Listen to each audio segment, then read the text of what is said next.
Émergeant de l'hyperespace au-dessus de la planète Mars, les forces entradiennes ont réussi à éloigner la forteresse spatiale de la Terre. Leur chef, Britai, décide d'attirer sur la base Zeta de Mars le vaisseau ennemi. À bord d'une navette de reconnaissance, ces hommes survolent la base et lui font leur rapport. Nos radars ne détectent aucun signe de vie, aucun niveau d'énergie d'aucune sorte. Il semblerait que les Terriens aient abandonné cette base. La plupart des habitants ont été tués par nos forces alliées, et ceux qui ont survécu ont réussi à s'en échapper. Parfait, c'est l'endroit idéal pour leur tendre un piège. J'ai demandé à la 7e division mécanisée de notre flotte Boteru de venir ici immédiatement. C'est impossible, vous n'avez pas fait une chose pareille. Vous ne pouvez pas confier cette mission à Chiron. Tiens donc, et pourquoi pas? Vous n'êtes donc pas au courant de sa réputation et de ses derniers exploits, hein? Enfin non. Lors de l'opération Mona, il était complètement sous et il a même tué quelques-uns de ses propres hommes. Dans la bataille d'Isiris, il a pratiquement anéanti deux de nos armées alliées alors qu'elles étaient sur le point de vaincre l'ennemi. Et depuis ce jour, ses propres troupes lui ont donné le surnom de bouteille sanglante. Tiens, voilà qui est amusant. J'ignorais le surnom. Attention! Les vaisseaux spatiaux foncent droit sur nous! La collision est imminente! Attention!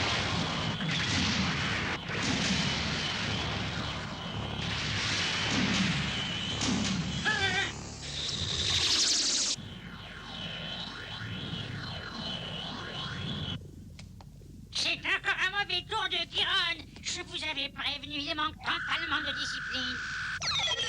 Commandant, la 7e division spatiale mécanisée est arrivée. Nous sommes prêts à exécuter vos ordres. C'est moi qui ai gagné. Nous avons touché 4 vaisseaux. Tu avais parié qu'on en aurait seulement 3. Alors t'as perdu. Tais-toi, imbécile. Tu ne vois pas que je parle avec le commandant? Quoi? Oh, pardon, je vous avais pas vu. Chiron, tu ferais bien de faire attention, sinon je te retire le commandement de la flotte Boteru. Tu sais que j'en suis capable. J'ai une importante mission à te confier. Je n'ai pas de temps à perdre avec tes enfantillages. Très bien, commandant. De quoi s'agit-il? C'est très simple. Il y a une base déserte sur la 4e planète de la galaxie. Et je veux attirer un vaisseau ennemi sur cette base et le neutraliser grâce à des mines magnétiques. Je veux ensuite que tu interviennes sans trop l'endommager et que tu captures son équipage vivant. Attention, des vaisseaux ennemis s'approchent de nous.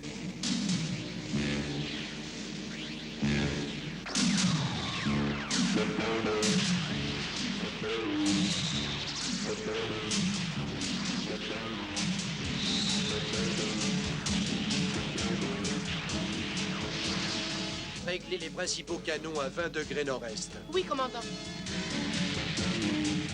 Escadron de chasse, bombardez les forces ennemies à partir des coordonnées suivantes. Position relative 05. Ici Fokker, message reçu.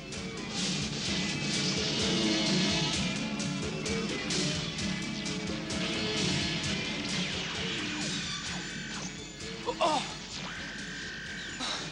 Une échappée belle.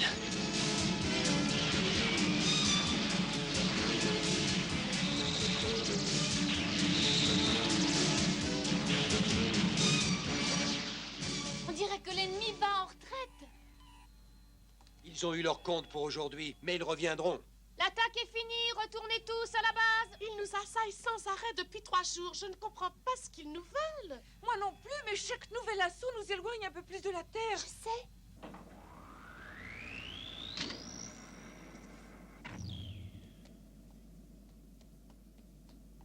Rick, attends.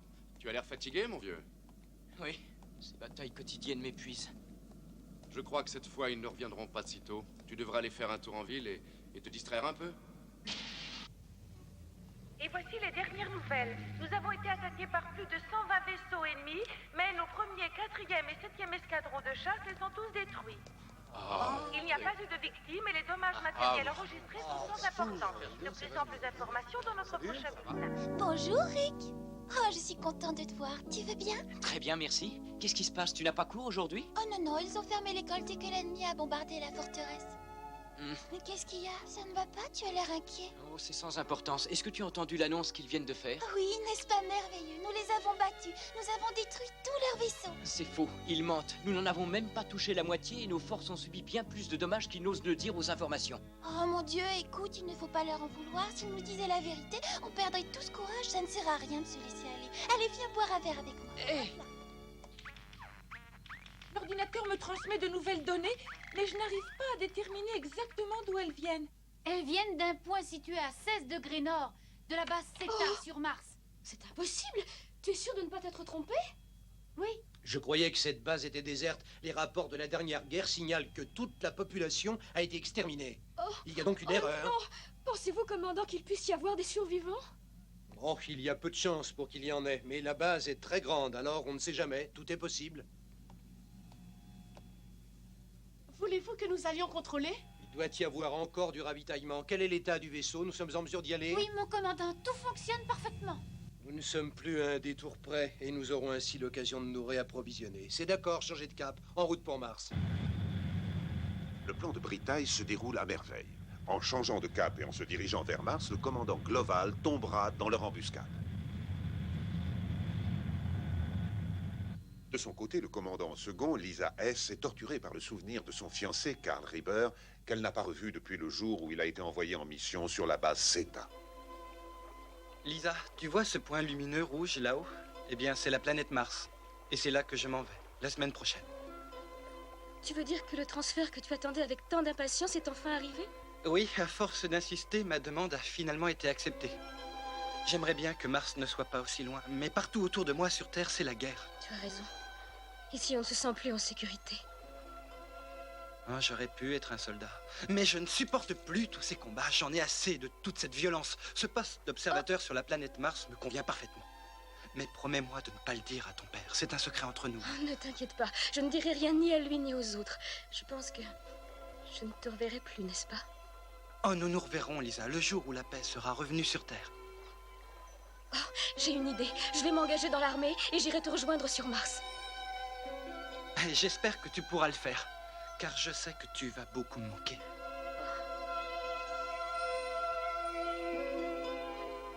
Au revoir. Au revoir. Surtout, n'oublie pas que je t'aime. Prends soin de toi.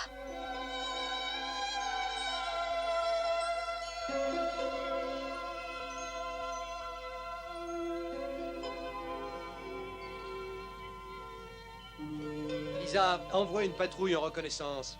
Lisa? Oh! Qu'est-ce qu'il y a? Tu es sûr que tu te sens bien? Oui.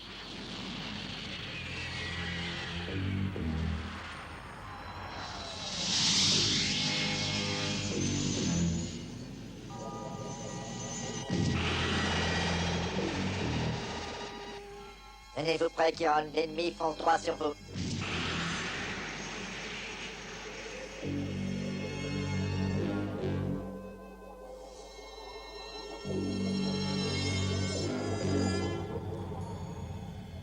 Lentement, la forteresse spatiale s'apprête à atterrir sur la planète Mars, dans les bras de ses ennemis. Le vaisseau est en train de se poser. Ça y est. Il vient d'atterrir, mais malheureusement en dehors de la zone minée. Ne sois pas trop impatient, Jao. Laisse-les venir, ils finiront bien par s'approcher de la base Zeta. Ils tomberont alors dans notre piège et seront faits comme des rats. Après s'être posé non loin de la base Zeta, le commandant Gloval décide d'envoyer un régiment de chars pour ouvrir la route, suivi d'estafettes destinées à rapporter le ravitaillement.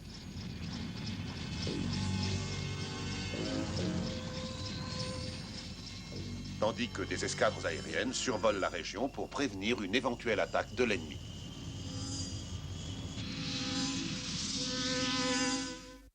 Ils ont commencé le chargement, commandant. Parfait, allons-y, remettons-nous en marche. Bien, commandant.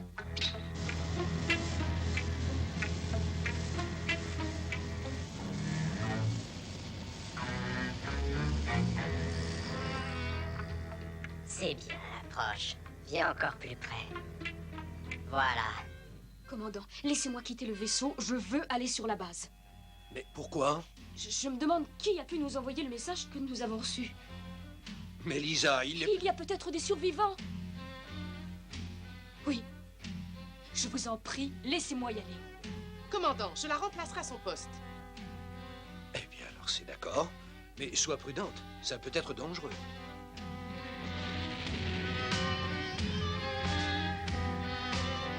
L'ennemi rentre dans notre zone d'action. Encore un peu de patience, Gérard. Tandis que l'escadron de chasse survole la base, le personnel de la forteresse spatiale continue de charger le vaisseau en ravitaillement, inconscient de la proximité de l'ennemi et du terrible danger qui le menace. Dis donc, Roy, que dirais-tu si je prenais un jour de congé la semaine prochaine? C'est bizarre, tout le monde me demande un jour de congé la semaine prochaine. Ah? Vous avez tous reçu une invitation pour l'anniversaire de mi-mai. Tu me croiras ou pas, elle m'a même invité. Oh, non! Hé, qui est-ce qui rit comme ça? Salut, Claudia. Mais où est passé le grognon que j'entends d'habitude? La personne dont vous parlez passe probablement en dessous de vous en ce moment. Ah bon? J'espère qu'elle t'a pas entendu, Rick.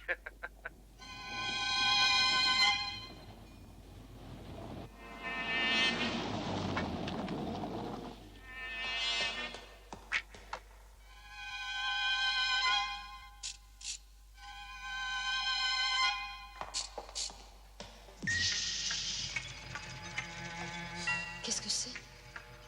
Un ordinateur qui marche? Mais comment c'est impossible? Les signaux que nous avons reçus ont certainement dû être envoyés de cette salle. Mais qui nous les a envoyés? Il n'y a personne. Je me demande...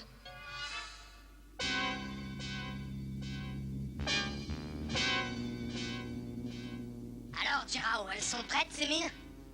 Pas encore. Le niveau d'énergie n'est pas suffisant. Il n'atteint que 70%. Dépêche-toi, ma patience a des limites. Capitaine, j'en ai assez d'attendre. Je m'en vais, hein? Quoi? Reviens. Immédiatement, si moi je peux attendre, tout le monde peut attendre.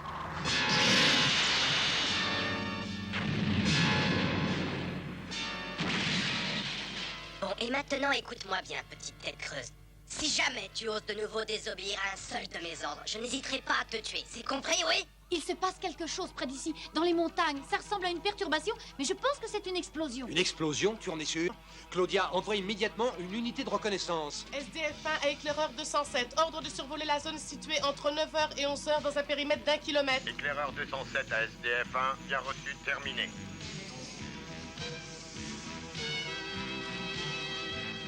Un avion éclaireur. Alors, elles sont prêtes, ces mines? Elles n'ont pas encore atteint le niveau d'énergie maximale. Commandant, regardez, je viens de capter un message de notre éclaireur. Parfait. Mais qu'est-ce que c'est? C'est une attaque surprise des forces ennemies. Oh, ils viennent de partout, il y en a des milliers. Ils sont en train de nous cerner.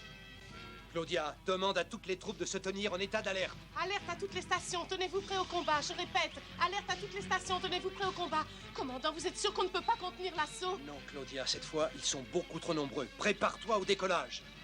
Bien, commandant. Attention, mise en place du système de contrôle gravitationnel. Contact.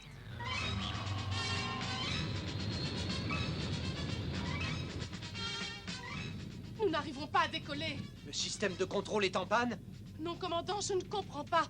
Tout a l'air de fonctionner Ce normalement. n'est pas notre système qui est déréglé. Je viens de repérer sur notre écran quelque chose de suspect enfoui dans le sol. C'est peut-être ça qui affecte notre circuit. Dans le sol?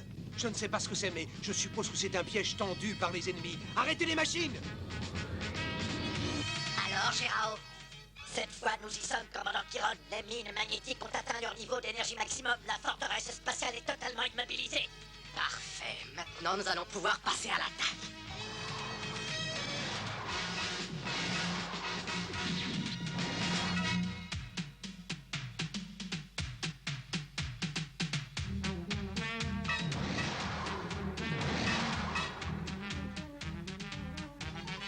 Une légion entière de vaisseaux de combat fonce droit sur nous. Nos forces armées défensives sont déjà en place pour contre-attaquer, commandant. Mais nous ne pouvons pas les aider.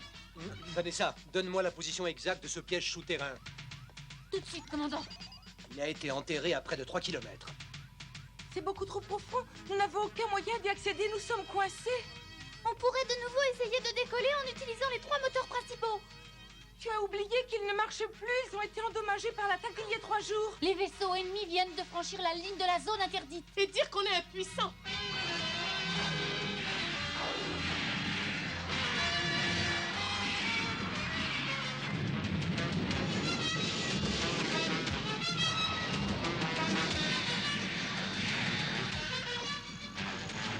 Ah, ils sont à notre merci, ils vont mourir. Commandant, la 6e et la 8e escadrille de bombardement ont été entièrement anéanties. rien n'est encore perdu. J'ai un plan pour faire sauter les mines gravitationnelles. Vous pouvez me dire comment on va s'y prendre? Je connais assez bien cette base. Je crois me souvenir que juste en dessous, il y a une chambre de combustion. Si seulement nous pouvions la faire exploser. Je vais vérifier. Je crois que ça peut marcher. Parfait, il n'y a pas une minute à perdre. Le commandant Ace est sur la base. Demandez-lui de chercher les commandes de la chambre de combustion. Bien, commandant. Vous voulez que je fasse sauter la base? Oui, trouve les commandes de la chambre de combustion et fais-la marcher à une vitesse surmultipliée. Elle explosera et détruira avec elle les mines gravitationnelles posées par nos ennemis. C'est notre seule chance. Lisa, tu es la seule qui puisse encore faire quelque chose pour sauver les 70 000 habitants de la forteresse. Si tu refuses, je serai obligé de tenter une opération suicide. Claudia, appelle Fokker. Non, attendez, j'accepte. D'après les données de l'ordinateur, les commandes devraient se trouver au niveau -1 de ce complexe.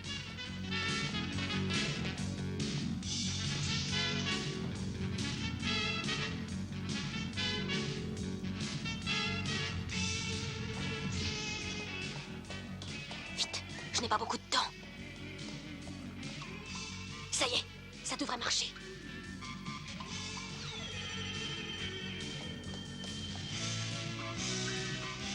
Attention, le combustible a atteint une masse critique. Danger, danger, le système de sécurité est à la limite de la rupture. La pression est maximale, évacuation immédiate. Explosion prévue dans 15 minutes. La pression dans la chambre de combustion ne cesse d'augmenter. Parfait. Ordre à toutes les patrouilles et à toutes les escadrilles de bombardement de cesser le combat. Dis-leur qu'ils doivent à tout prix attirer l'ennemi au-dessus de la base ou de ses proches environs. Tiens, commandant.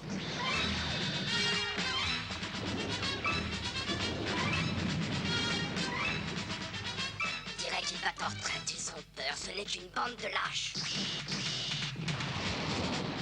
J'ai gagné, la victoire est totale. Capitaine S, dépêchez-vous de regagner le vaisseau. Oui, j'arrive.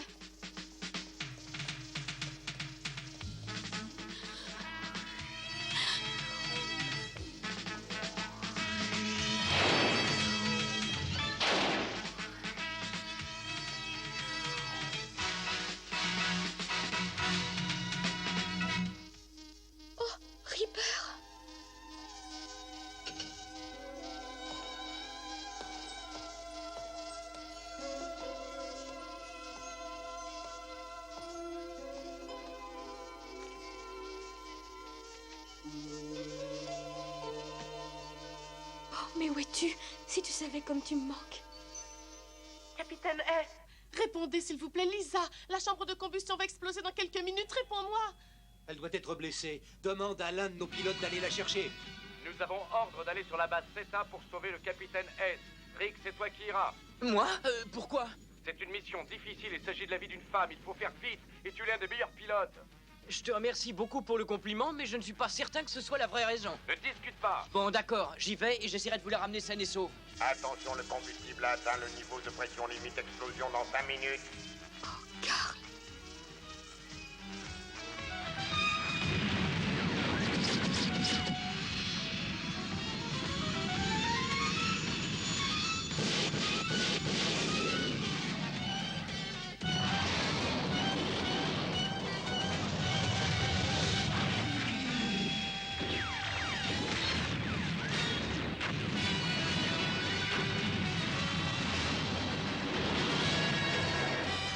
Je dois admettre qu'en quelques jours, Rick a fait des progrès étonnants.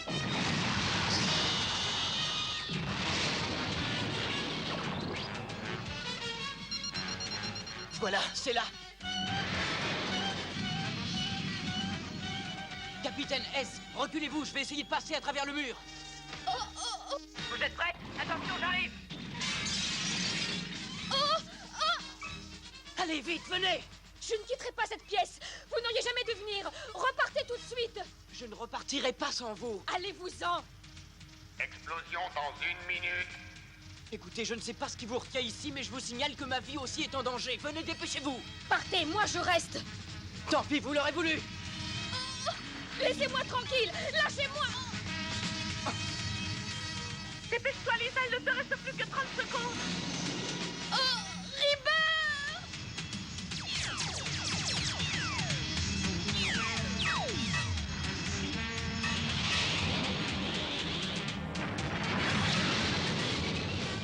Qu'est-ce qui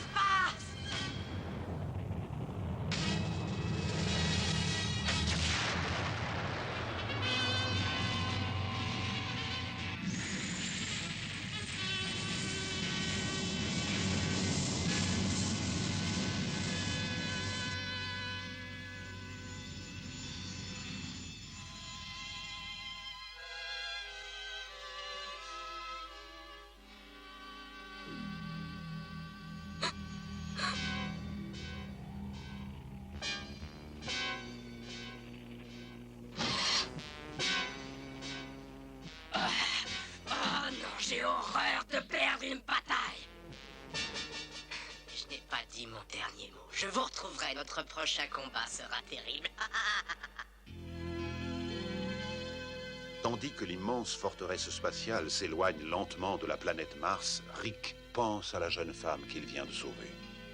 Il se sait partagé entre une irrésistible attirance pour la fragile et courageuse Lisa S. et ses sentiments pour la jeune et jolie Min May avec laquelle il aimerait bien se fiancer. Alors, ne manquez pas l'anniversaire de Min May, le prochain épisode de Robotech.